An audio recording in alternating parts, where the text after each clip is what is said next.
Góðan daginn. Sem byrja að hinkra aðeins kannski 1-2 mínútur. Það fleiri eru að detta inn.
Góðan daginn og velkomin á þennan veffund Wise. Ég heiti Gunnar og er forstöðumaður stafrænna lausna hjá Wise og mun svona leiða fundinn. En með mér er Hermann Jónsson, ráðgjafi og sérfræðingur svona í fræðslumálum. Og í dag ætlum við að fjalla Microsoft 365 Copilot. Kannski rétt að taka fram líka að Hermann hefur verið að sinna kennslu á Copilot og fleiri lausnum líka. En nokkur atriði kannski áður en við byrjum. Fundurinn er tekin upp og við munum svo deila upptökunum með öllu sem skráðu sig. Það kemur tölvupóstur með hlekk á fundinn. Allir þátttakendur eru án hljóðs og myndar en bendi á að það er hægt að setja inn spurningar í Q&A hnappnum uppi í Teams. Og svo gerum við ráð fyrir einhverju spurningum í lokin og annars velkomið að hendi spurningum svona á leiðinni og reynum að byggja upp líka. Og byrjum að fara yfir svona kynningarefni og endur svo á því að fara yfir í smá demo. En annars bara yfir til þín, Hermann. Já, takk fyrir það. Eins og segir, Hermann heiti ég og ég ætla að fara að ræða við ykkur hérna núna Copilot. Og vonandi sjá allir bara glærurnar og bara byrjum bara á fyrstu spurningunni, bara hvað er M365 Copilot og M365 er þá þessi útgáfa sem heitir Microsoft 365. Tölum meir það á eftir. En Copilot er þess að gervigreindar aðstoðarmaður sem er samþættur við forritin hjá Microsoft. Ef þú ert með Microsoft 365 aðgang og ert með Copilot, þá ertu með þar sé Copilot 365 útgáfuna, þá ertu með Copilot samþættan inn í Word, Excel, Teams, PowerPoint, Outlook og fleiri forrit. Og Copilotinn getur hjálpa okkur með ýmislegt að búa til texta, greina gögn og ýmislegt annað og þetta er bara þessi gervigreind sem er náttúrulega svo hrikalega vinsæl og heitir það og allir alltaf að tala um þessa gervigreind. Þannig að þetta er Microsoft gervigreindin, það sem þeir eru að nota og hún er svolítið sérstök og svolítið öðruvísi kannski heldur en aðrar gervigreindir og ástæðan er akkurat þetta sem ég er að ræða hérna núna að nefna, það er þessi samþætting.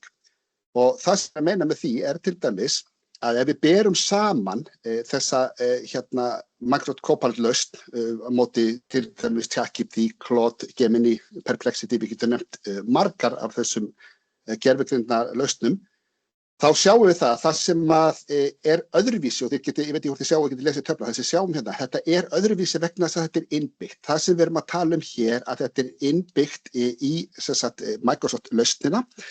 Og við þurfum ekki að fara að hlaða upp gögnum til dæmis. Við höfum, Microsoft notar ákveðið hlut sem heitir Microsoft Graph sem að tengir saman skjöl, tölvupóst og ýmislegt annað og þetta er innbyggt, eins og ég segi, fylgir reglum, öryggisreglum sem er mjög mikilvægt. Þetta fylgir öryggisreglum hjá Microsoft og er svona, virkar í alls konar samvinnu tólum eins og til dæmis Teams og Loop og eitthvað. Þar sem við erum að tala að til dæmis ef við tökum chat, þá ertu með vef eða applaust sem er ekki tengt gögnunum. Og það er þetta sem kannski gerir Copilotinn svolítið sérstakann, svolítið öðruvísi heldur en hitt. Það er það að þeir hafa aðgang að gögnunum okkar á okkar svæði eftir okkar reglum. Þannig að þetta öðruvísi heldur en að vera að nota einmitt chat eða Claude eða Gemini vegna þess að við erum með þetta innbyggt í okkar kerfi og enn og aftur fylgir okkar öryggisreglum sem búið að setja upp. Til dæmis aðgangsstýring í SharePoint, ef við tökum þessi dæmi. Ef ég hef aðgang ákveðnum gögnum, svo eru önnur gögn sem ég ekki aðgangað og ég fer að nota Copilot til að spyrjast fyrir og leita að einhverju sem að þessi gögnum, þá fæ ég að vita það sem í gögnunum sem að ég hef aðgangað en ekki því sem ég hef ekki aðgangað. Þannig að þetta gríðarlega sterkt upp á þetta að gera. Ef við tökum dæmi munin hérna í notkun, tökum bara sem Excel og þú kannski með Excel-skjal og þar ertu með gögn inni og þar þú að spyrja eitthvað. Þú spyr til dæmis hver helsta þróun í sölutölum síðustu 6 mánuði. Copilot fer náttúrulega greini gögnin sem í Excel-skjalinu og gefi svar. Ef þú ætlar að nota til dæmis ChatGPT þá þarftu að hlaða upp skjalinu eða afrita einhverja úr skjalinu og hlaða því upp og þá erum við komin í akkur þess að og hvert fara þau gögn sem að þú ert að hlaða upp? Hvert fara þau? Þau fara upp til ChatGPT, þú þarft að fara að kynna þér og ertu með einhvern samning við chat þar sem að þeir eru ekki að nota gögnin þín og ertu með einhver enterprise útgáfu chat sem treystir að það sé ekki vera að nota eða gögnin þín að þjálfa aðra eða eitthvað slíkt. Hjá Copilot þá að nota gögnin sem í Excel og við erum ekkert að fara neitt með gögnin í burtu. Þannig að þetta svona mikill munur á þessu að við erum með þetta samþætt inn í Microsoft 365 lausnirnar sem gríðarlega mikill kostur, sérstaklega til við tölum öryggi. Nú og síðan kemur oft þessi spurning hver tengslin til Copilot og ChatGPT og ég fæ oft spurninguna, ég meina þetta ekki bara ChatGPT sem við erum að nota? Svarið jú og nei. Microsoft náttúrulega með samning við chat og byggir á þeirra módulum og til dæmis nýbúin að uppfæra núna, þannig að við erum með GPT-5 til dæmis í Copilot, en munurinn hins vegar sá að ef að þú ert að nýta þér Microsoft Copilot þá þetta ChatGPT plus, þar að segja þeir byggja ofan á. Þeir byggja ofan á þetta ákveðna virkni sem að hentar okkur sem erum að nota Microsoft umhverfið. Þetta byggir býr til frekari sérhæfingu og virkni sem að tryggir líka öryggið okkar sem gríðarlega mikilvægt í þessu. Þannig að svarið þegar þú spurðir, ertu að nota ChatGPT, ertu ekki bara að nota ChatGPT þegar þú notar Copilot? Svarið jú og nei. Og ég spendi oft fólk á, ef þú ert með aðgang að Copilot og þú ert með aðgang að ChatGPT, pröfa að setja sömu spurningun inn og sjáðu að þú færð ekki sama svarið. Þetta ekki eins. Svarið kannski gefur bæði kannski jákvætt eða sama svar, en hvernig það formúlerar, hvernig það setti upp á alls konar hluti ekki eins. Þannig að þetta ekki bara hrein útgáfa af ChatGPT, það viðbygging, það búið að byggja ofan á þetta, þannig að það alveg greinilegt að þetta ekki, þú ert ekki bara að nota ChatGPT. Og hér sjáum við til dæmis bara þennan samanburð aftur. Náttúrulega ChatGPT sjálfstætt spjallmenni þar sem að Copilot innbyggður í þessi verkfæri sem við erum með. Chat þróað af OpenAI, fyrirtæki sem heitir OpenAI, en Copilot þróað af Microsoft en notar og styðst við GPT-módelin frá OpenAI. Þannig að það auðvitað mikið samstarf þarna milli, jú, þetta liggur undir þarna, en það ekki það sama.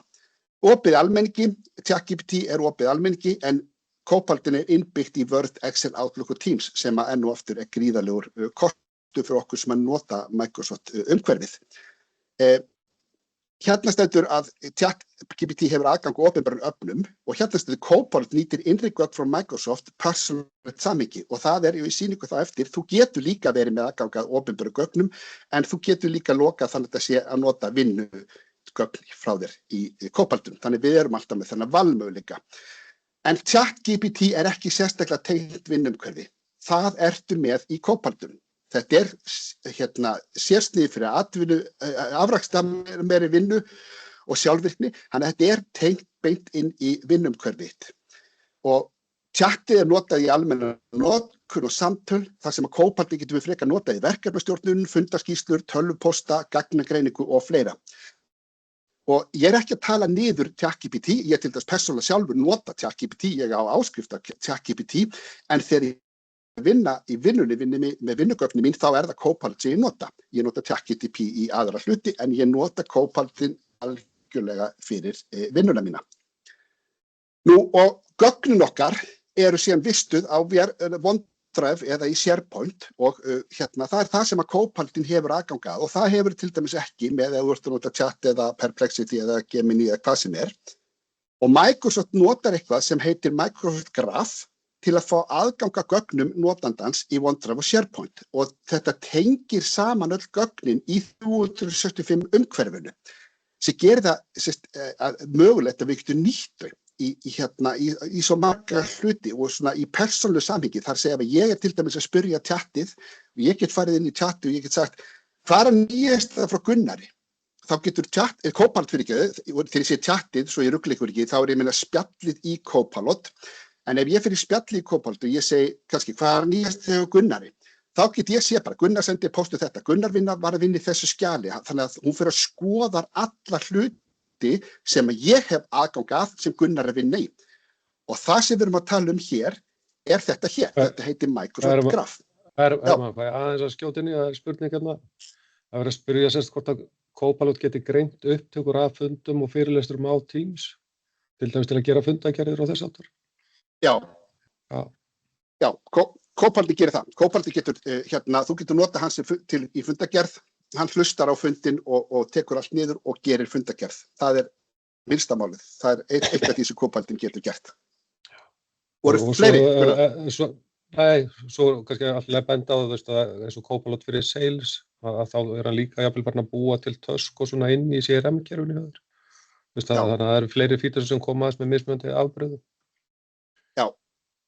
En Copilot tekur bara vel niður fundapunkta og summary af fundum og þess aftur. Já, algjörlega. Og það rosalega þægilegt að nota það og það sem svo sniðugt það líka sem að til dæmis margir hafa bent mér eitthvað til hrifna af.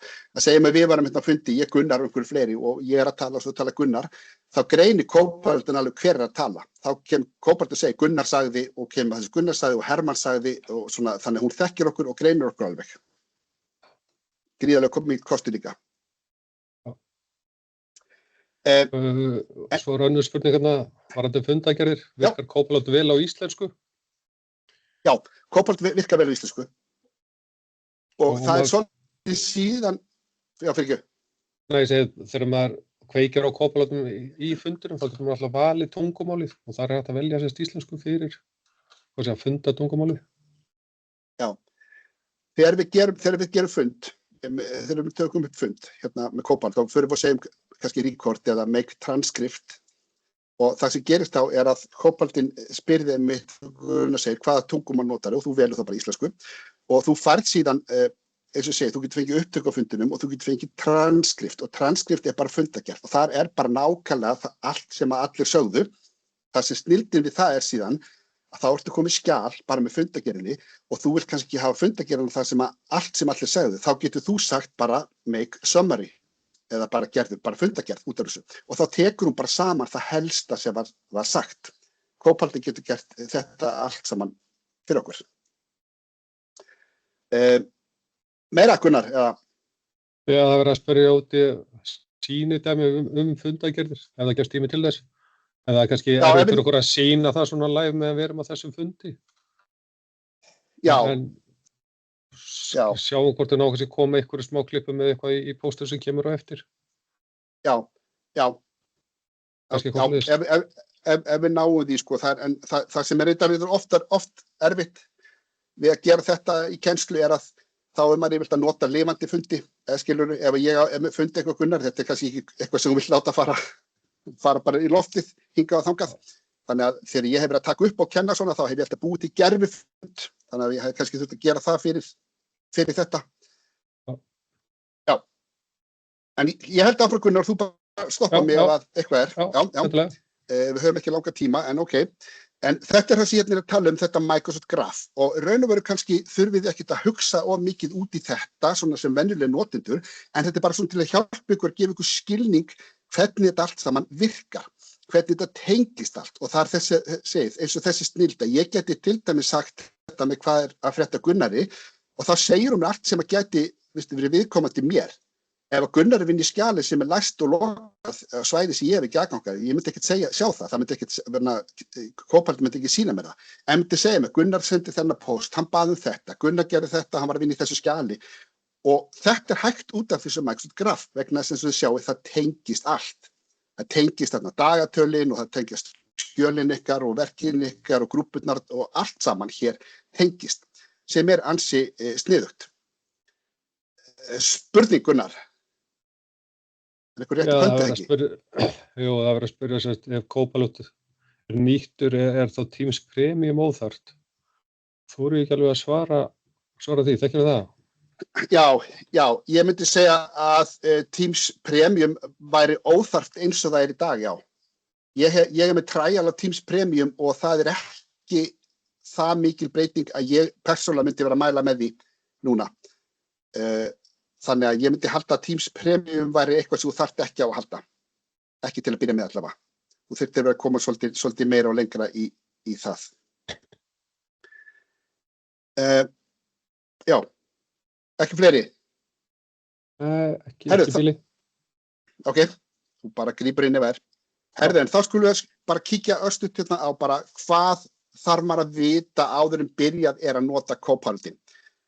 Og það sem þú þarft að vita að fyrstulega þetta virkar innan forritan ykkar. Þetta virkar innan Microsoft 365 forrita. Og gögnin notuð til að veita þér betri aðstoð og þau eru vernduð. Það er rosalega mikið að vita þetta. Þau eru verndað samkvæmt öryggisstefnu Microsoft. Þú þarft að hafa aðgang að Microsoft 365 og gögnin þurfa að vera vistuð þar. Það er að segja, við erum að vinna með gögn sem þá vistuð í OneDrive eða SharePoint. Þú getur ekki verið að vista gögn bara á desktopinu eða eitthvað staðar og ætlast til þess að Copilot sé að lesa þau. Þetta þarf að vera í skíumhverfinu, það er að segja. Og þú ert alltaf að vinna í gegnum basically skíumhverfið.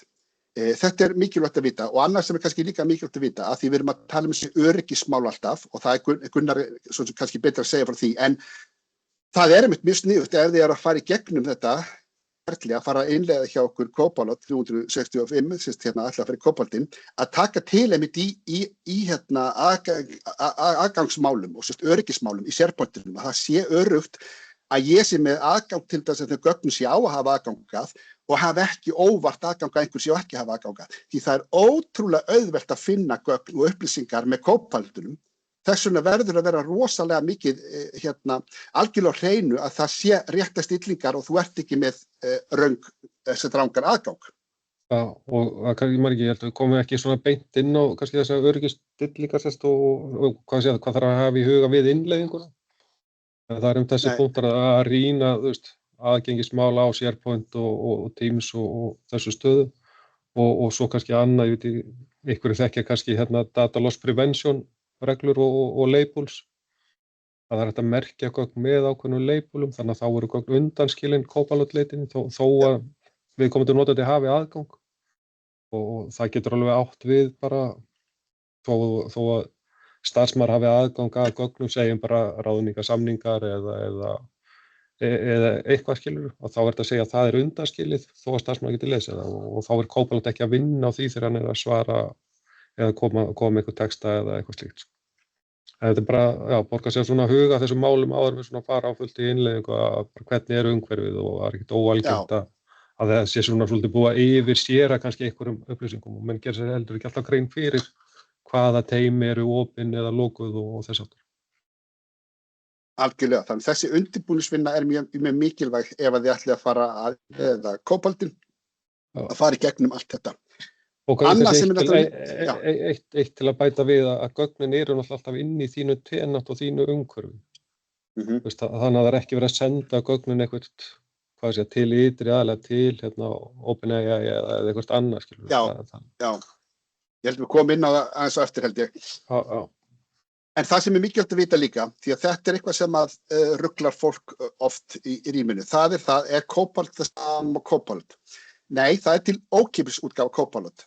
Og þegar þú ert að nota frí útgáfuna Copilot, og margir hafa sagt kannski, ég sé Copilot hjá mér, ég opna Edge vafran, hérna er Copilot og ég get unnið með Copilot. Já, það getur vel verið og þú ert með aðgang að free Copilot og þá getur þú farið og þú getur notað hann svipað og ChatGPT. Þetta sérst rauninni bara þá ferðu og spyrð Copilotinn og hann þá að nota ChatGPT fyrir svörin og þú getur fengið þarna einhvern aðgang eins og stendur þarna 15 myndsköpunar boost og eitthvað slíkt. En það sem þú þarft að vita með free engin office samþætting. Þar að þetta kemur ekki inn í Word hjá þér, Excel og allt þetta. Þetta ekki að fara að birtast þarna inni Copilotinn og þetta ekki ætlað fyrirtækjum. Það ekki nein tenging við gögnin þín. Síðan kemur það sem ruglar flesta, það Copilot Pro. Og nú segir fólk, heyrðu, já, ok, við ætlum að kaupa þetta fyrirtæki, við erum lítið fyrirtæki, við kaupum Copilot Pro.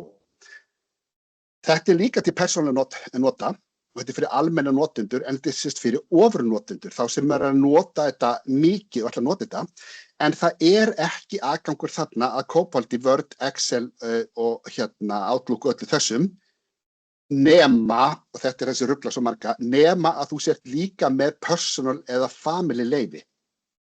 Þar sem þetta ekki leyfi sem hugsa fyrir fyrirtæki. Ef þú kaupir til dæmis Microsoft 365 personal eða family bara fyrir því og fjölskylduna og síðan kaupir Copilot Pro, þá getur þú fengið Copilotinn inn í Word, Excel og allt þetta, en það samt engin tenging inn í OneDrive, SharePoint og neitt svoleiðis. Þetta ekki hugsað sem svona þessi þetta atvinnutól með tengingu inn í vinnu gögnin þín. Til þess að vera með það, þá þurfum við að kaupa Microsoft 365 Copilot-leyfi. Þá ertu komið með fulla samþættingu við 365 forritin. Þú komið með aðganga graf og öllu þessu. Þannig að þetta pínu ruglingslegt hjá Microsoft, það verður bara að segja alveg svo ég lendi oft í því, og nú ætla ég að bakka þetta glæru, ég lendi oft í því að fólk kallar á mig og segir, heyrðu, ég búin að kaupa Copilot, ég að borga, ég get samt ekki gert þetta, en það vegna þess að þá hefur keypt Pro, og það bara, þetta ruglar fólk í rýminu, og þetta, eins og þið sjáu, þetta pínu ruglingslegt, þú getur keypt Pro og það ekki í Word og Excel hjá þér, en ef þú ert með personal family, þá ertu með það í forritinu, Word og Excel. Þannig að þetta getur verið ruglingslegt, en bara svo þið viti að ef við erum að tala fyrirtæki sem ætlar að nota Copilot 365, þá að tala þetta. Microsoft 365 Copilot leyfi og þú þarft að sjálfsögðu vera með náttúrulega Microsoft 365 leyfi líka til þess að hafa aðgang að OneDrive, SharePoint og öllu þessu. Þannig að þarna þarft að vera með business eða standard leyfi, standard eða premium leyfi, E3 eða 5, þetta fyrir kannski þá sem hafa áhuga á því og fyrir að hugsa þessa hluti, en hér ertu komin með það sem þú þarft ef þú ert að fara að setja þetta upp sem fyrirtæki, þá þarft að vera með þetta leyfi, bara svo það sé á hreinu. Og hérna sjá þessi 3 tegundir, það Copilot Free, það Copilot Pro og það Copilot fyrir Microsoft 365. Ruglingurinn stendur, verður oftast hjá fólki með Copilot Pro leyfið, því að eins og ég segi, fólk hringir í mig og segir ég búin að kaupa Copilot Pro, ég sé Copilot inn í Word hjá mér og Excel, en þú ert samt ekki komið með aðgang að því sem þú vildir fá aðgang að vegna þess að þú ert ekki að kaupa rétt leyfi. Eins og ég segi, þetta pínu flókið, þetta ekki alveg kannski það svona skýrast og einfaldast sem Microsoft hefur gert, en svona þetta í dag og bara hafið þetta í huga endilega, Copilot fyrir Microsoft 365. Nú, haldandi áfram með Copilot, bara Copilot, Copilot-lausnir, þetta pínu flókið áfram, sko, ef við höldum áfram með þetta. Við erum að tala í dag og ég að tala í dag, það sem kannski algengast ennþá, það Microsoft 365 Copilot. Og það bara tilgangur til að auka framleiðni og þú ert að nota forritin í skjalagerð, greiningu, fundaryfirlit, aðstoð við tölvupóst og ýmislegt annað. Og þetta innbyggt í Word, Excel, PowerPoint, Outlook, Teams, Loop og fleiri forrit sem að þarna þú getur notað. Þetta það sem við köllum Microsoft 365 Copilot, en síðan til eitthvað sem heitir Copilot fyrir fjármál. Og hér sjáu þið, hægra einhver vinnu í bókhaldskerfum og skýrslugerðum og þið sjáu þetta í samþættingunni. Fyrsta lagi þetta meginnotkun-svið, það ERP-samþætting, frávægreining, sjálfvirk skýrslugerð, stiðmat og innbyggt í Excel, Outlook, Teams með ERP-tengingum. Þannig að þarna ertu komin í aðeins annað, heldur þessi vorum að tala áðan, þetta komin Copilot fyrir fjármál, það finnst líka Copilot fyrir sölu og þá það CRM samþætting hérna og þið sjáu þetta og það tengingarnar við Salesforce og Dynamics 365 Sales, þannig það til fullt af útgáfum sem líka rosalega mikilvægt að hugsa út í ef að fólk að spá í að fara í Copilotinn, hvað að tala um? Algengast þetta sem við tölum fyrst, Microsoft 365 til að vinna með gögnin ykkar og allt slíkt, en þið sjáuð hér þar hellingu til. Hér eru aðrar lausnir, hérna sem við sjáuð. Það Copilot fyrir GitHub, það sérsniðar lausnir fyrir fjármálssölu og tala um það, það líka fyrir markaðsmál mannauð, Copilot fyrir Azure, styður við stjórnun skýja innviða og uppbyggingu og Copilot Studio, hellingur. Fyrir langflesta myndi ég halda sem að eru svona að byrja þessu Microsoft 365 þar sem að fólk að fara að byrja í.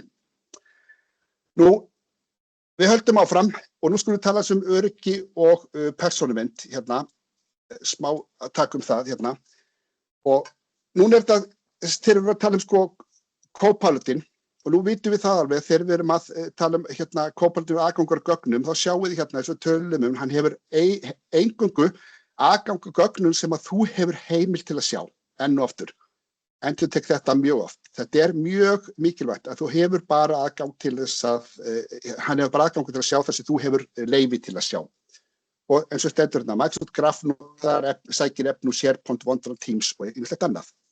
Og spurningarnar og svörin sem þú spyr Copilot eru ekki notuð til að þjálfa undirliggjandi gervigrindin líkun. Microsoft tekur það alveg sérstaklega fram og öll gagnasamskipti eru dulkóð og geymt örugglega innan skýumhverfis Microsoft. Þið sjáu, þetta alveg hugsað þarna, hugsunin bara öryggi númer 1, 2 og 3. Annað sem mikilvægt hér að tala um þetta sem heitir gagnavistun og staðsetning gagna.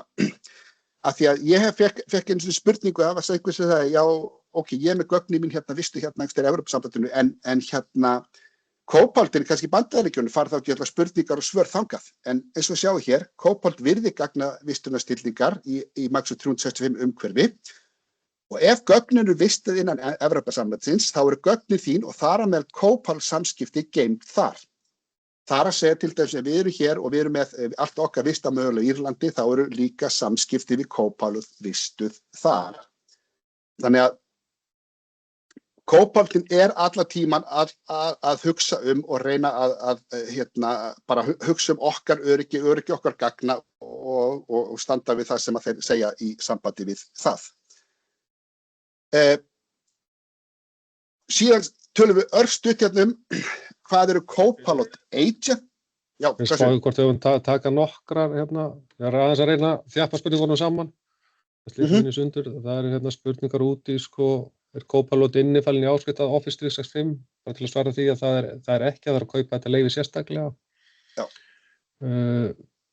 Og svo verið að spyrja út í BSI samþættinguna það til Copilot inn í BSI. Og ég held að hann fylgi allavega öllu stærri leyfum. Og svo var hann ekki premium-kunnar? Nei, í preview? Nei, komið Copilot en svo eru agenta sem á leiðinni sem í preview. Sem preview, já, það þannig, já. Já, ég held að það komi núna bara með haustinu einhverjir agent að fara að detta inn, Já. En svo inn í Microsoft 365 Copilotunum að þá getur þetta búið til agent eða tengingar við önnur kerfi. Hvort sem það BSI eða Jira eða eitthvað annað, skiljið. Þannig að það hægt að samþætta við önnur kerfi. Það líka var að spyrja út í leyfiskostnað. Það að segja $30 á mánuði, það per notandi á mánuði og ég held að upphaflega verða nú þannig að það var rukkað heilt ár í einu en ég held að bjóðu upp á mánaðarlega greiðslur í dag. Allan, já, vona sé ekki að bulla eitthvað með það.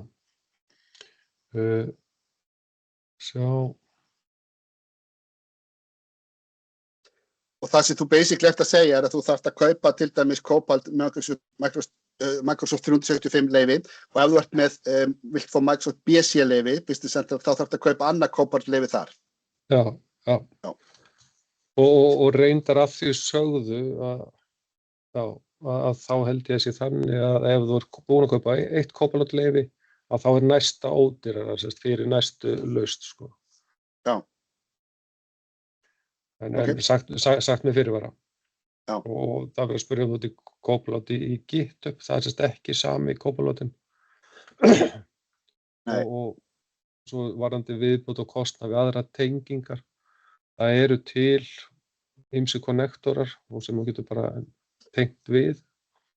En svo líka hægt að útbúa sínar eigin tengingar og þess háttar. Þetta fyrir gegnum, já. Þannig er ekki viðbót og kostnað nema að kaupa þau konnektor sem að já, kostar eitthvað. Konnektor sem tenging sem þú tala sko, það er komin það ekki í flestu, það er komin tenging við Jira og ýmislegt annað svona stóru. Já. Já. Það er til hellingur af tilbúnum tengingu sem hægt að nýta sér sko. Já. En svo hægt að gera sérhæfða. Já.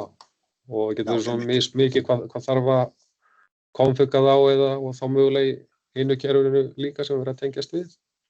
Já. En það eru alls konar tengimöguleikar í boði. Og mjög auðvelt að tengja til dæmis við þá Microsoft kerfi sem eru innan þíns umhverfis, tengjast inn í BC eða CRM eða eitthvað slíkt sko. Já. En það eru, sem ég segi, það eru flest þessi stóru fyrirtæki og stóru forrit kannski sem eru komin nú þegar með tengingar. Já. Einmitt. Og þeir sem eru þá með kannski einhver heimasmíðu kerfi eða stærri umhverfi geta útbúið sína eigin tengingar eða brýri sem að Copilot getur þá að fara að tengjast og vinna á sko, eða agent. Já. Ég held að ég sé búin að svara flestu í bili. Ok.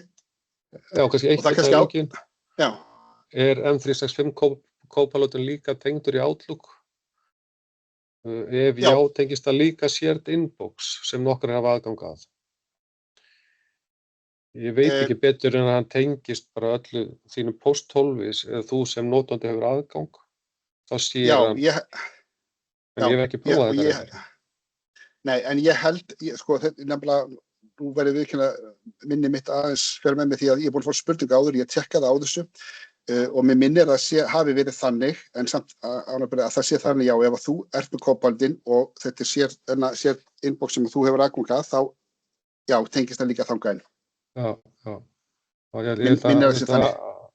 vinnur yfirleitt bara í því konteksti að það má sleppa sem að þú sem notandi ert í og getur gert. Já. Ok. Herðu, já. Frábært, en að því að þú varst að tala þetta svo mikið agenta, þá kannski ágætti við séum komin þangað að tala Copilot agents, því að það þarf aðeins að ræða örlítið þá við ætlum ekki að fara neitt djúpt í þá. En Copilot agent eru sérstiðnir aðstoðarmenn sem byggja á gervigreindinni til að framkvæma einhver flókið verkefni og þeir skilja samhengi, taka ákvörðun og framkvæma aðgerðir í samkvæmi við markmið notandans. Það er hægt að búa til einfalda það er hægt að búa til flókna agenta og ef við tökum bara svona dæmi og því Gunnar var að tala það er hægt að búa til agenta sem að kannski tala frá Microsoft 365 yfir í BSC og slíkt. Það er líka hægt að búa til einfalda agenta. Það er hægt að búa til agenta þar sem kannski þið eru með svæði, SharePoint svæði sem er með aragrúf gögnum, kannski 20.000 skjala eða eitthvað slíkt. Þar sem þú vilt bara þessi agent, hann skanni þessi skjöl og þú getur sett agent upp þannig að þú segir, ég vil að þú svarir eftirfarandi spurningum. Svo segir þú hvaða spurningum þú vilt að Copilotinn svari og þá ertu bara búin að búa til raunir agent sem að hægt að spurja. Tökum þessi dæmi, ég kannski einhverja fleiri samninga þarna inni, þá get ég farið og sagt bara að því ég er búin að setja þetta upp þannig, þá get ég sagt, gefðu mér upp alla samninga sem að renna út í næsta mánuði. Þá kemur bara upp þessir samninga. Ég þarf ekki að fara að leita þessu neins þar, Copilotinn sér að skanna þetta upp. Og þetta er svona dæmi hérna svona einfaldan agent. En svo er þetta búið til miklu flóknar agenta. Það bæta við. Já, bara svona rétt að bæta inn í því og það er líka hægt að setja það svona í schedule þannig að þú gætir búið til agent sem að tekur summary yfir tölvupóst síðustu viku og hann keyrir á föstudögum eða eitthvað. Já. Skilur þannig að hann keyrir bara alltaf föstudögum klukkan eitthvað ákveð og tekur summary fyrir vikuna. Þannig að það er eitthvað svona sem hann notendur eiga auðvelt með að gera. Algjörlega. Og svo er það þarna mestarlega, já. En svo kannski er rétt að benda á þarna að agenta geta líka verið að vinna inn í öðru kerfum eins og þá SharePoint eða innan Teams eða innan Salesforce og þess áttar. Og jafnvel bara á ytri vefsíðum. Þannig að komið og chatið eða spjalla á ytri vefið inn á Facebook, sko. já, akkurat. Þannig að þetta er gríðarlega spennandi og sniðugt með þessa agenta. Hérna sjáum þið mismunandi týpur, sækir gögn, vinnur upplýsingum, dregur álag til að svara spurningum, það er svolítið sem ég var að tala um áðan hérna, leysir verkefni, framkvæmir aðgerðir, sjálfvirknavæði, ferla, losa notendur utan endurtekinni vinnu og svo sjálfstæður, starfa sjálfstætt, eiga samskipti við aðra agent og svo framvegis. Og þannig erum við til dæmis, þegar við varum að tala um, sko, þegar við komin í flóknari, sko, aðeins flóknari, þá getum við fara að nota hluti eins og til dæmis Power Automate með svona þessi sjálfvirkni væði. Þá getur Power Automate hjálpa okkur að það er eitthvað sjálfvirkni sem fer alltaf í gang og agentin gerir einhver ákveðna hluti fyrir okkur. Og eins og segi, svo þetta að fara ennþá lengra og dýpara í þetta, sko. Já, ég rak augun reyndar í svona áhugaverða skýringu. Þetta er svona frá því að vera aðstofamaður sem að vinna með þér og hjálpa þér, það er sér lengst vinstra megin. Svo ertu með einn sem að leysa verkefni fyrir þig en þú þarf kannski að samþykkja eða svona koma með input og yfir í það að vera bara með algjörlega sjálfstæðan agent sem að bara vinnu bara fyrir þig, sko. Já. Þetta er svona mjög áhugaverð. Og svo er hægt að búa til master agent. Þú getur verið með Gunnar til þess að búa til 3 agenta sem hafa mismunandi hlutverk, en svo er hægt að búa til einn master agent. Þannig til þess að ef ég hef aðgang að þessu, ég veit ekki hvað agent ég ætti að nota, þá getur ég spurt master agentin og hann veit í hvaða agent hann fer til að fá þessu upplýsingar að sækja eða framkvæma það sem þarf að gera. Já.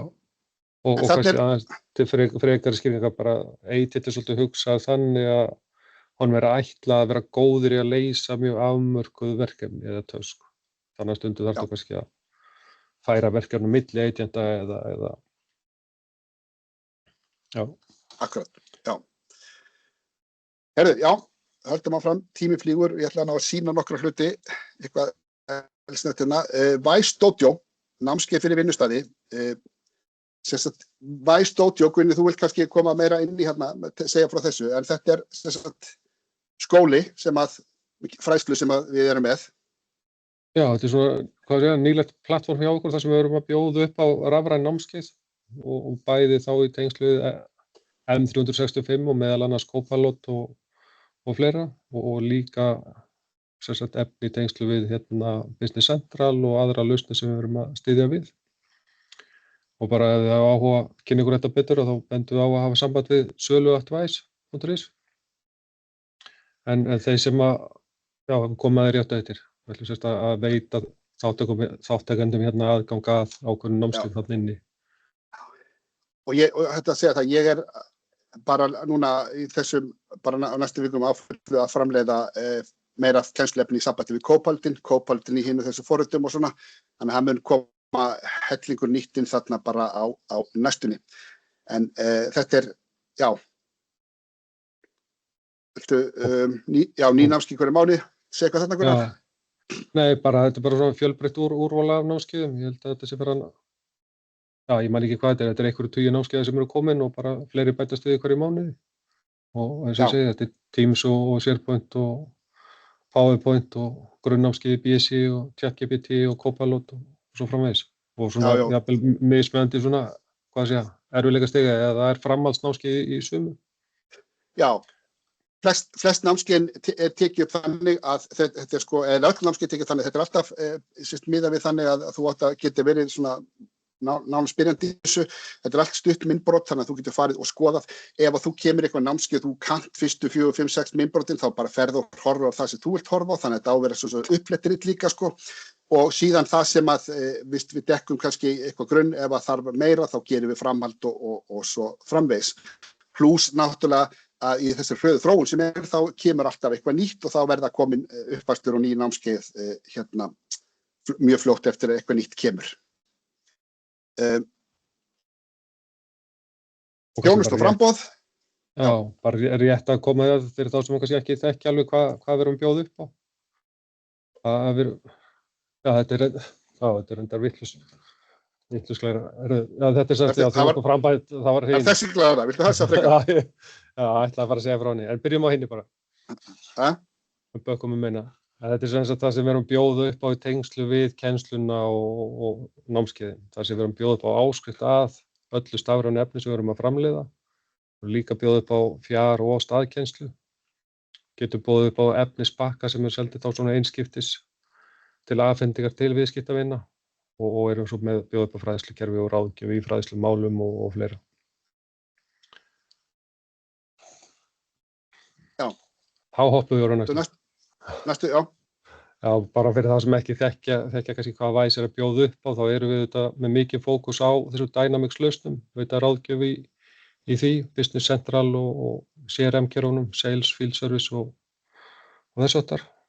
Og að sjálfsögðu að veita ráðgjöf og aðstoða fyrirtæki við að innleiða Copilot, meðal annars með kennslu og hjálpa um útbúa agenta og þess háttar. Og svo eru þetta með rekstur á innviðum og notendaþjónustu og annað slíkt og þetta þjónustu og rekstur í tengslu við skýjalustir. Og þá kannski náttúrulega mest áherslan á Microsoft plattformin. Já. Tími flýgur. Þú segir Gunnar ef ég er að fara frætt, ég bara... Þetta er bara alveg mátulegt. Já. En við ætlum semst að biðja fólk að svara könnun með að skanna þennan QR-kóða og þeir sem að skanna og fylla út könnuna, við ætlum að gefa þeim í rauninni aðgang að Microsoft 365 Copilot námskeiði og Copilot í Word. Þannig að við myndum senda ykkur tölvupóst og bjóða ykkur inn í umhverju hjá okkur til að horfa þessi námskeið. Þannig að við leiðum þessu kannski aðeins að standa. Já. Og sjá, það eru einhverjar spurningar komnar. Já.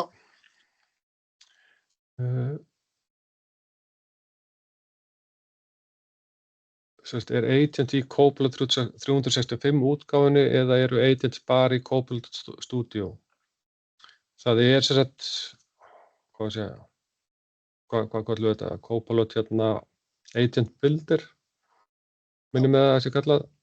Það er svona, svolítið ætlað endanotendum og svona létta útgáfan til að búa til agenta og svo ertu að koma með Copilot Studio fyrir þá flóknari lausnir. Þannig að það er þetta 20 í boði. Getur rauninni búið til Copilot beint úr Copilot appinu, Microsoft 365 appinu, þá getur búið til svona einfaldan Copilot. Nei, agent fyrir ekki agent, já. Já, og það er jafnvel hægt að sækja þá líka fleiri agenta sem eru til í umhverfinu og boðið upp. Já. Og sem dæmi þar, það kemur agent sem er svona, ætla meira í research, annar í analyzer. Og það er svona með sérhæfðari hlutar sem hafa þá einhverja frekari virkni að viðbætur.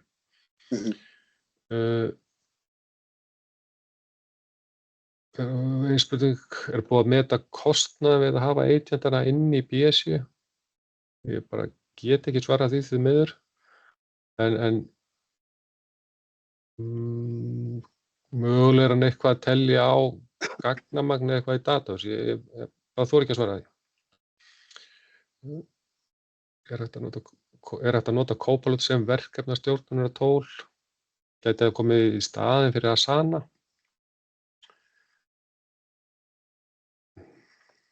Ég veit ekki hvort maður getur sagt í staðinn en þú getur notað hann til að styðja allavega við verkefni, að gera verkefni. Já.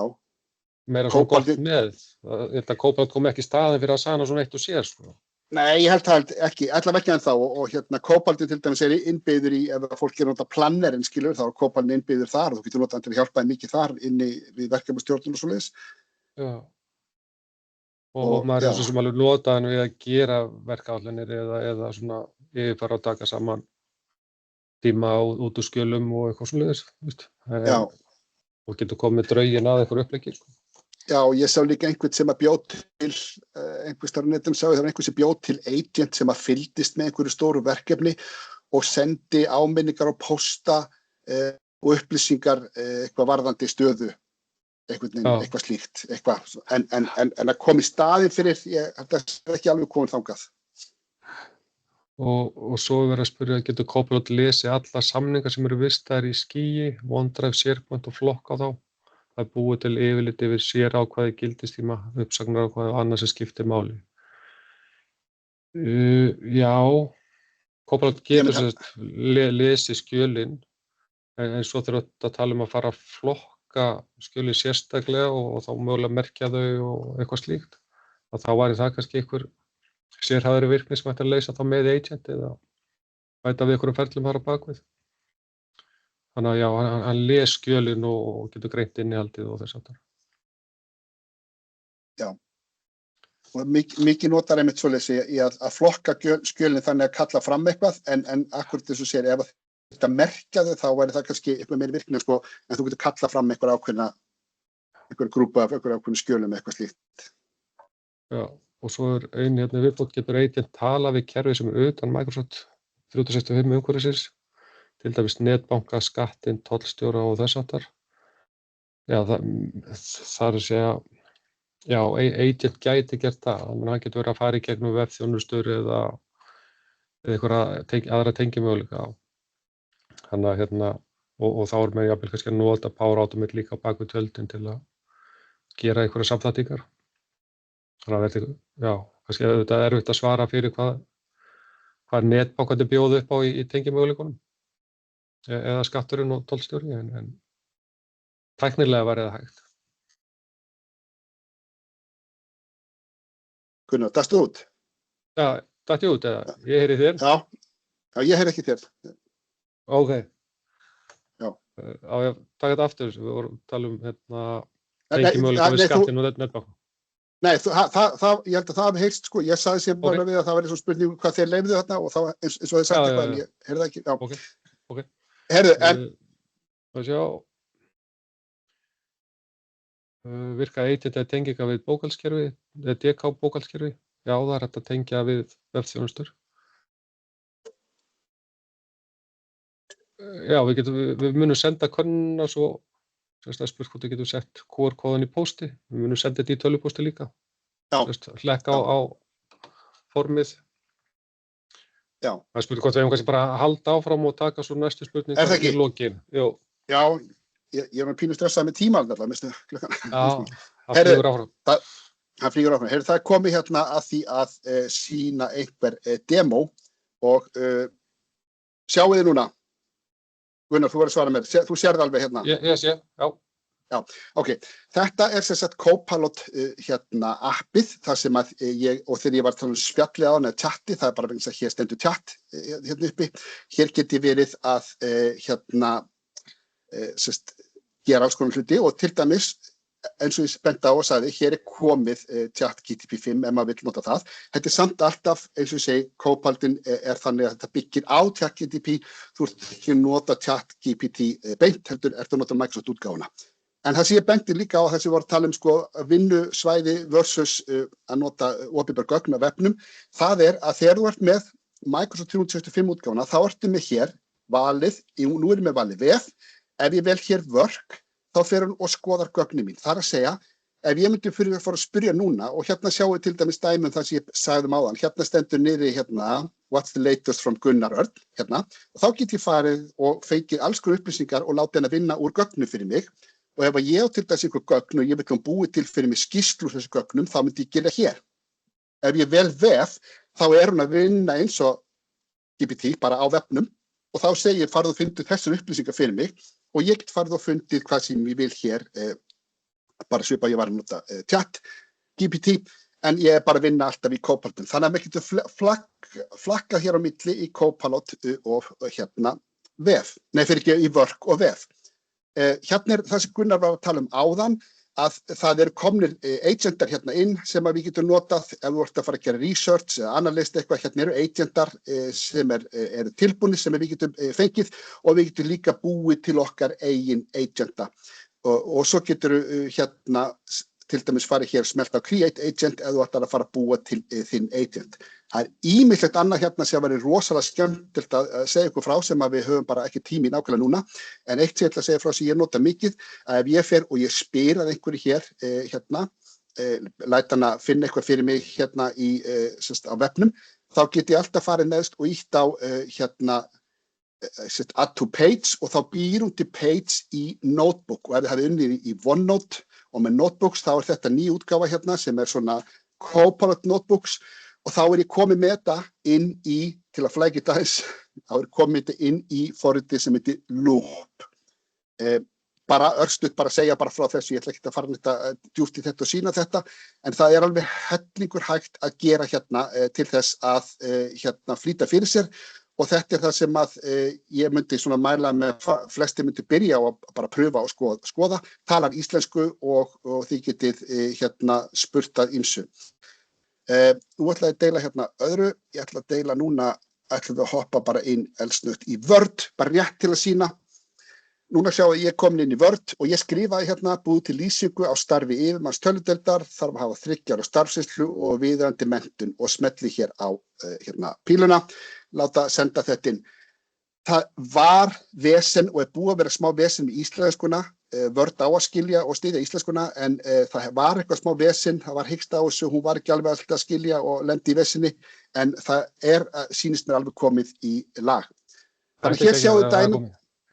Já, hérna getið séð dæmi bara hvernig við getum notað hérna getið séð hvernig þið getum notað hérna Word til að búa til eitthvað og þetta sjálfsögðu bara draft, þetta bara, svona hún búin að gera eitthvað fyrir mig til þess að flýta fyrir mér, ég get alltaf farið sem unnið í þessu, ef ég vil halda þessu þá ger ég keep it, ég get líka farið beðan að búa til nýja útgáfu eða ég get farið sagt hérna make it more formal eða make it eitthvað, þú getur breytt þessu unnið í þessu hvernig sem að þú vilt, en þetta sjáu þið hvernig þú getur notað til dæmis Word til þess að flýta fyrir þér. Hoppum úr Wordinu og nú ætla ég að deila með ykkur hérna, skulum taka eldsnögt bara Excel, sýn ykkur og til að flýta fyrir, og það að Gunnar hérna burtu, flýta fyrir, þá ég búin að fara hérna, ég hérna með einhverja smá upplýsingar hérna, customer ID, og þetta alltaf ensku takk eftir, bara til að sýna samspilum milli tungumála. Ég fór síðan og sagði hver fylgni milli aldurs og útgjalda, spyr ég út af þessu hér, og þá kemur Copilot með svar á íslensku, hver hérna, lögð fram beiðni að reikna milli aldurs og inn í sviga AIDS, þannig þið sjáið þó að þetta skjalið sé með á ensku, þá get ég hérna unnið þetta á íslensku. Hins vegar lendinu í vandræðum hérna og gat ekki hérna hjálpa mér með þetta, þannig að ég nefndi ekki að vera að breyta þetta í eitthvað, en bara til að sýna ykkur að þið eru með fullt af upplýsingum hér, eða svona hugmyndum hvernig þið gætu nota þetta, til þess að vinna í þessu, summarize using pivot table eða gera eitthvað annað, en það sem svo mikilvægt í þessu, það sem þeir eru komnir með svo hérna mikið og tala mikið núna í öllu þessu forritum, það að þú ert að nota natural language eða náttúrulegt tungumál, þú ert að tala bara eins og var að tala við manneskju, það sem ég segi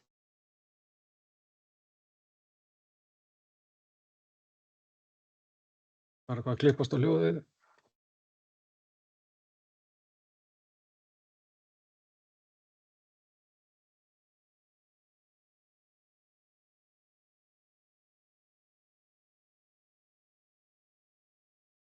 Hermann, heyrðu þú?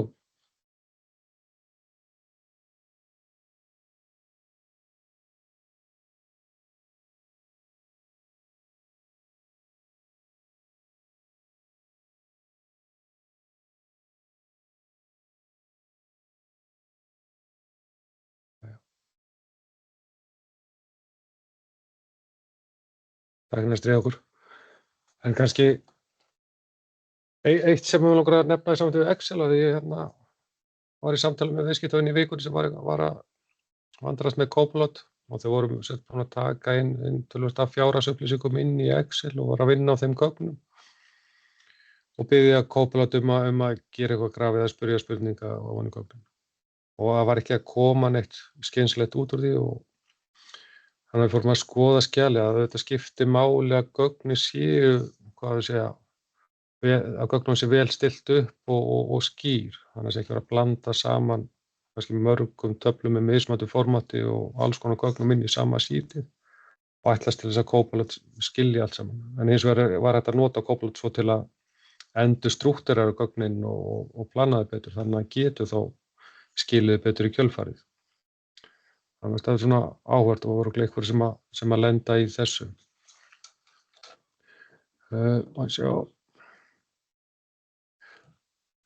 Renna hérna yfir nokkra spurningar með einhverjum eftir Hermanni, það eitthvað klifst á hann.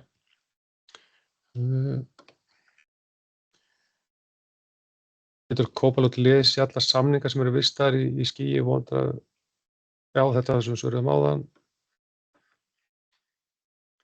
Sjá. Það er spurt hvort að námskeið sé í boði fyrir þá sem ekki í viðskiptum hjá Wise. Já, að sjálfsögðu. Bara endilega hafið samband.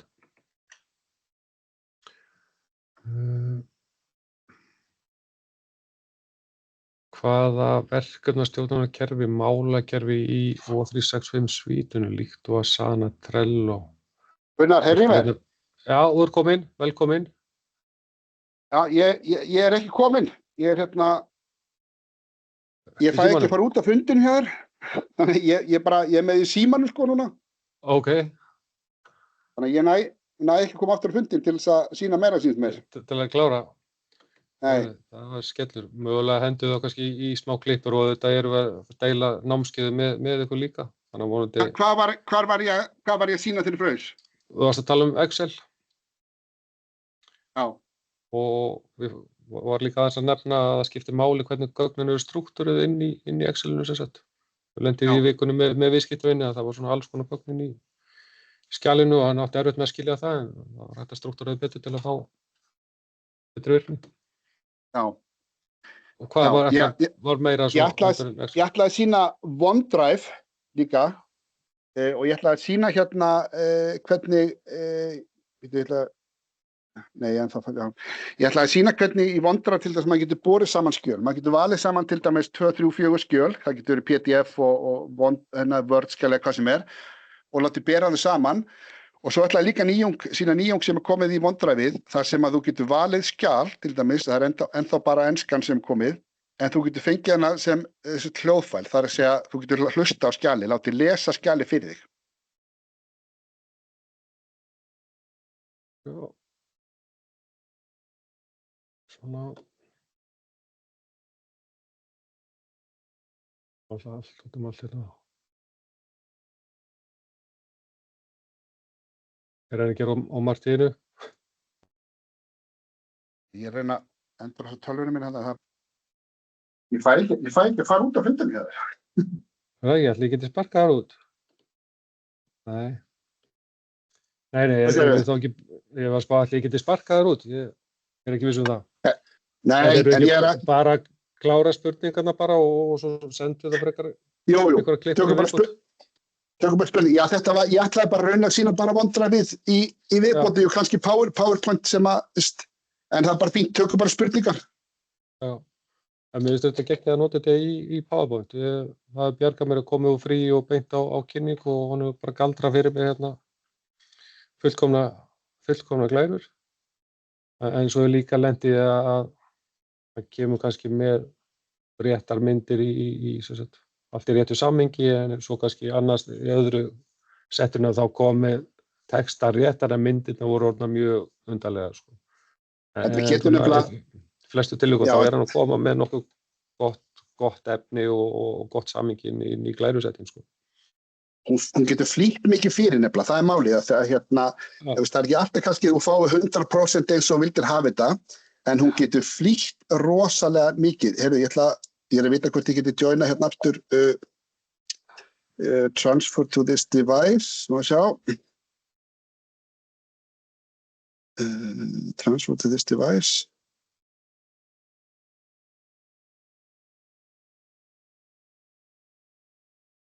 Það var ein spurning sem ég var að lesa upp áðan, hvaða verkefnastjórnunarkerfi, málakerfi í Office 365 Suite-unu líkt og Asana, Trello virkar best með Copilot-un? Hefur skoðun á því, Hermann?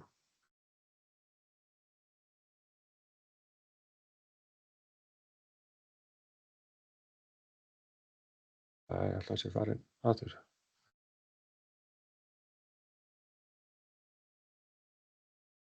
En þá er alltaf spurning hvort að fólk sé ekki að horfa svolítið á plannerinn. Og þetta eru svo sem nokkra svona verkefnastjórnunarlausnir í þessari Microsoft Suite. Er ég með núna, Gunnar? Já, ertu kominn? Já, ég kom. Já. Hvað segirðu? Ég var að taka spurningu sem sagt hvaða verkefnastjórnunarkerfi, málakerfi í Office 365 Suite-unu líkt og Asana eða Trello virkar best með Copilot-um. Já. Og ég var að segja, líklega væri það plannerinn kannski, En svo eru nokkra svona verkefnastjórnarlausnir í umhverfinu og getur verið mismunandi hvað hentar, hvað fyrirtæki, á hvaða level erum við að tala að stýra verkefnunum. Já. Hvað segir þú það? Já, ég veit það líki, ég bara erfitt að segja, sko. Já. Það svona, hvað segja, verkefnastjórnartólin þetta eru hvað 5 lausnir eitthvað svoleiðis, sko. Já. Svo þið með dæmum verkefni eða notkun sem skila hvað mestri framleiðinni aukningu og þá helst notkun hér á Íslandi milli stórum fyrirtækjum.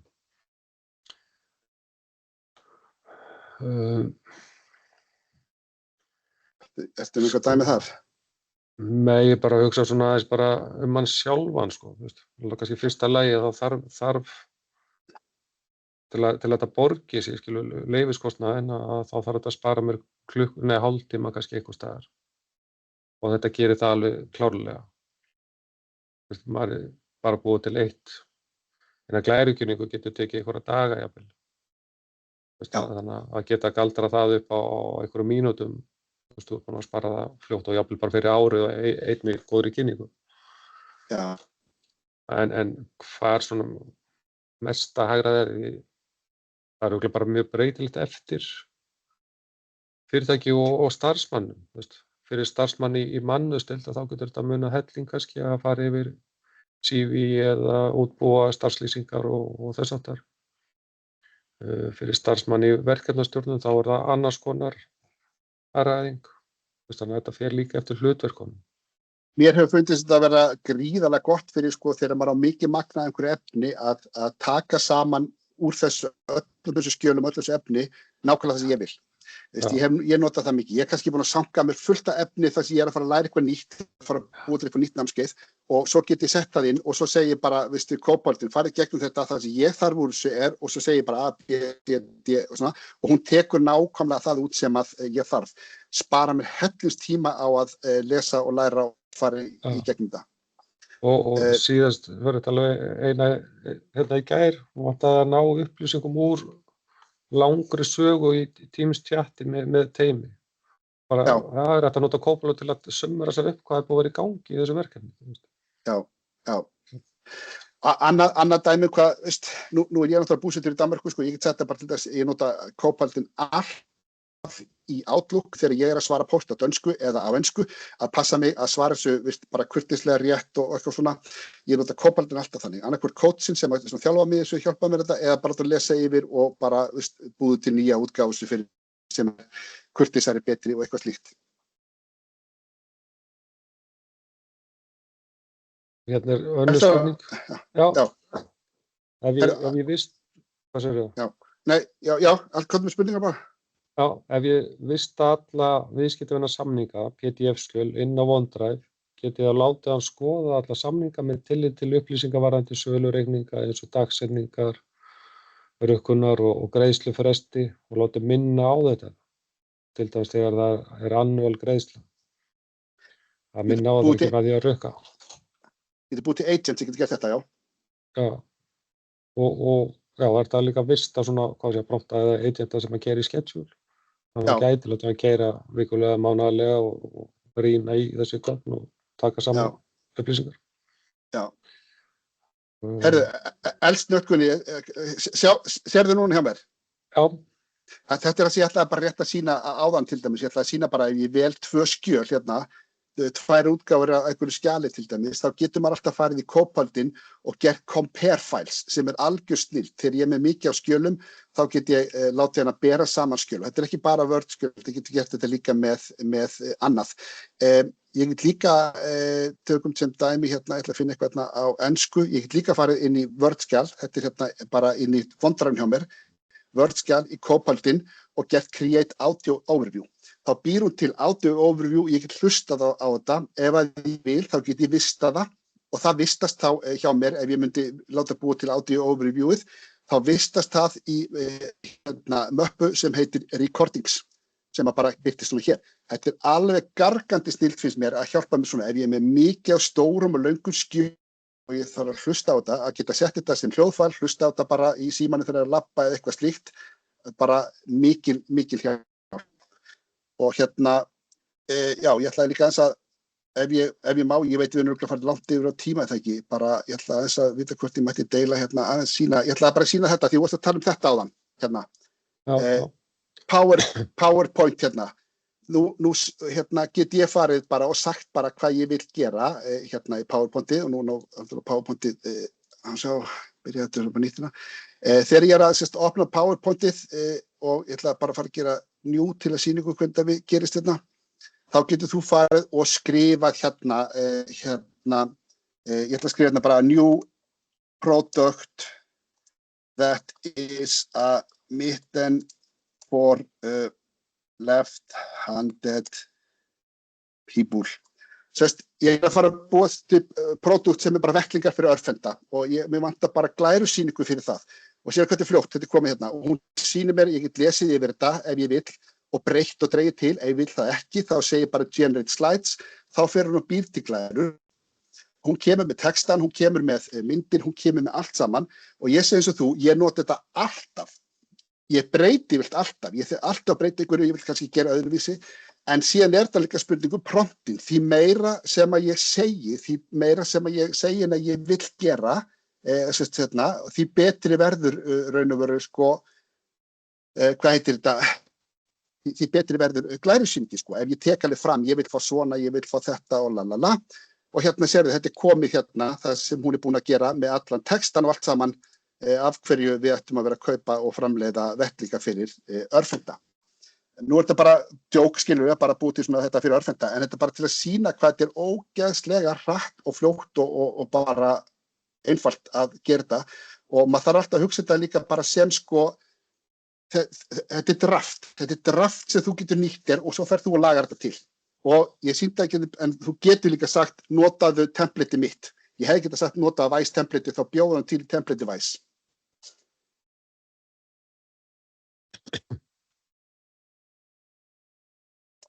Þannig að þetta var svona það sem ég ætlaði, mér langaði að sína, já. Hvað eru fleiri spurningar að? Það slatta spurningum viðbót, ég veit ekki hvað við höfum að halda ára lengi, það er allan að fullt af fólki hérna með okkur ennþá, þannig að spurningu hvort við höfum ekki að halda aðeins áfram. Jú. Spurningu hvort við höfum að hafa QR-kóðan upp á skjánum. Já. Ef einhverju ættir að svara eða vilt þú ekki deila bara? Getur þú deilt eða? Og ég deila þessu. Deilt tónu bara, þetta er allt komið rugla mér, ég bara frös allt einhvern veginn. Með allt mikið í gangi.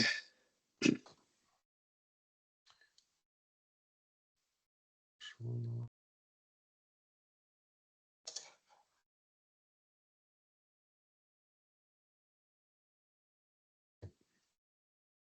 Og kannski við bara rétt að benda á áður en við höldum áfram að við frekar áhuga á upplýsingum Copilot eða fá tilboð eða aðstoð við innleiðingu eða kennslu eða eitthvað slíkt og sjálfsögðu bara velkomið á samband. Senda þá sala@vice.is og sama ef þið hafa áhuga á frekari námskeiðum eins og þessum rafrænu námskeiðum sem við erum að bjóða upp á. Má sjá, kíkjum á spurningarnar.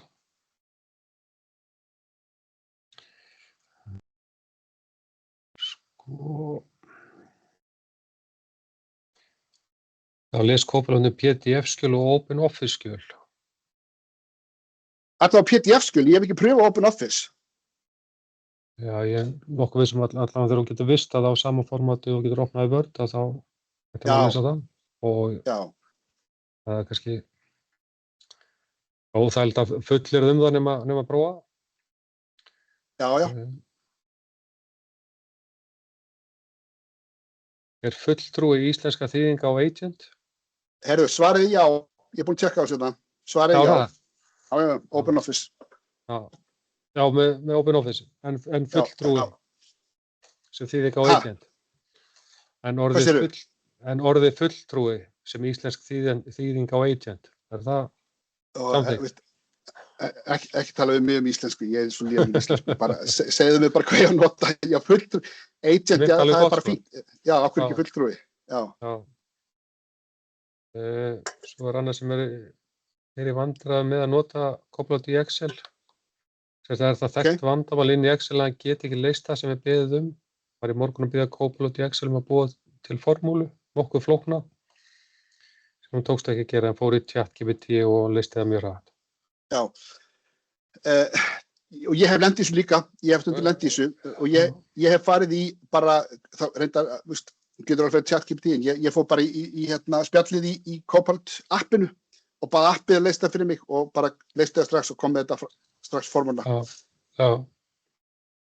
Og það alveg, maður hefur lent í einstakann hnökrum, bæði í Excel og Word, það eitthvað sem að hyggst en þá getum við farið í appið eða, Já. Og þetta alltaf stöðugt að breytast, það rosalega röð þróun á þessu og alltaf komið nýju feature og þetta að bætast bara nánast dag frá degi, sko. Já, og það er alveg satt, og auðvitað eru einhverjum hnökrar, það hefur eitthvað bara eins og til þess að við lentum í íslensku daginn, sko, íslenska var komin inn í þetta og svo allt innu bara gátum við ekki nota Word og Excel íslensku en það er komið aftur og þetta er náttúrulega tiltölulega nýtt pródúkt og það er náttúrulega getur alveg eitthvað verið en já, ég hef lent í þessu í Excel, sko, en ég hef líka lent í bara eins og ég sýndi áðan, það sem sagði, ég get ekki leyst þetta, þá bara endurtók ég spurningun og þá leyst hún þetta fyrir mig, stundum hefur það virkað fyrir mig. En svo getur maður að fara í chatti líka, eða sérst í spjallið þarna í Copilot spjallið og þá hefur hún líka alltaf leyst þetta fyrir mig. Og svo spurti væri hægt að tengja Copilot við Uglu. Almennt er hægt að tengja Copilot við önnur kerfi, en það kannski þá spurning hvað Ugla býður upp á, sko.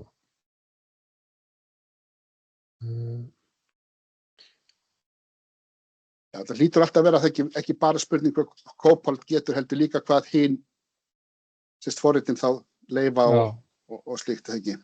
Jú.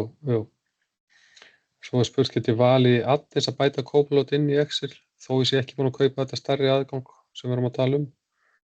Nei, það er ekki hægt að bæta við nema að vera með leyfi, sko, held ég. Já. Allan ef þú gæti bæti við þá myndi það væntanlega ekki virka samt. Svo erum við með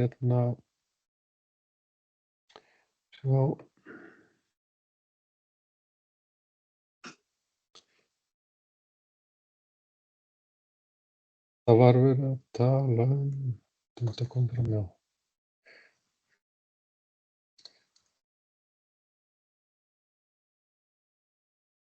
Kostnaður á agent í Copilot Studio. Það sérstakt leyfi fyrir Copilot Studio til að útbúa agenta.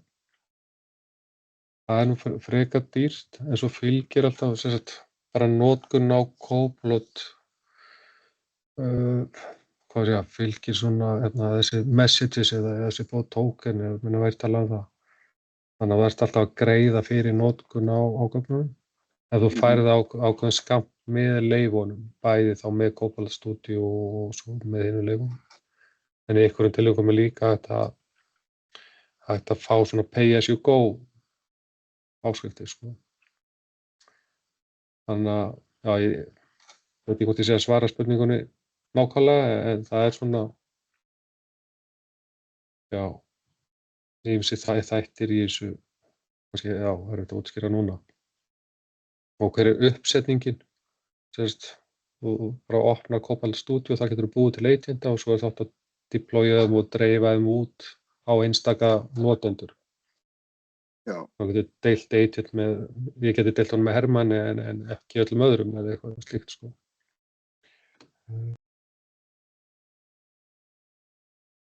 Sjá.